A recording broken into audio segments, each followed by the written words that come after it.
गुजरात के सौराष्ट्र में बिलखा के पास उन्होंने तप किया। उसके बाद कच्छ और वागड़ में जंगी और पावरपट्टी के लोनाई गांव में पहुंचे और वहां उन्हें गांव में पहुंचे। संत मेकरन दादा की जीवन कार्य की कर्मभूमि ये ध्रांग है।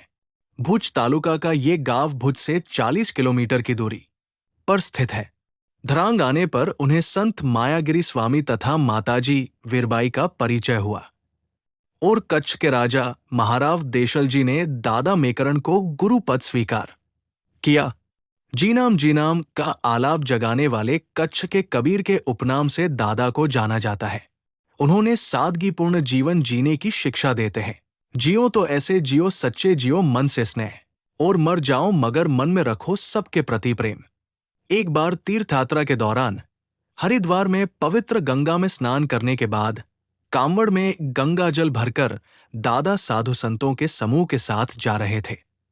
उसी समय रास्ते में एक जंगली प्राणी ने एक गधे पर हिंसक हमला कर उसे घायल कर दिया था और वो गधा तड़प रहा था। दादा मेकरन से ये कष्ट देखा नहीं गया। उन्होंने तुरंत अपनी कांवड़ में भरा थोड़ा गंगा जल गधे पर छिड़का और थोड़ा उसे पिलाया तथा उसके घाव साफ किए। ऐसा करने से गधे को कुछ राहत मिली। ये देखकर साथ चल रहे साधु संत दादा पर क्रोधित हो गए और कहने लगे कि आपने ये क्या किया? पवित्र गंगा जल गधे को पिलाकर आपने गंगा जी का अपमान किया है। समर्थ दादा मेकरन बिना विचलित हुए साधुओं से बोले, पीपल में भी प्राण है, बबूल में क्यों नहीं? नी में यदि नारायण है तो इस प्राणी गधे में क्यों नहीं?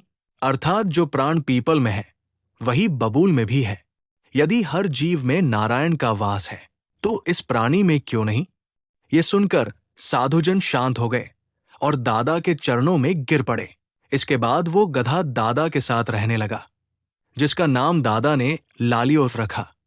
कुछ समय बाद एक कुत्ता भी दादा के साथ रहने लगा, जिसका नाम मोतियो रखा गया।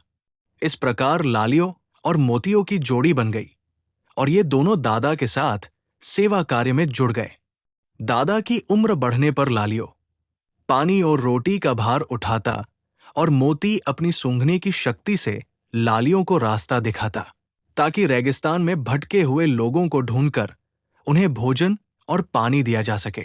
इस प्रकार दादा और उनके दोनों वफादार साथी जीवन भर कच्छ के रेगिस्तान में लोगों की सेवा करते रहे। उन्होंने ये भी सिद्ध कर दिया कि पशुओं में भी समझदारी और वफादारी होती है। मेकरन दादा ने अनेक लोगों को उपदेश देकर जीवन का सच्चा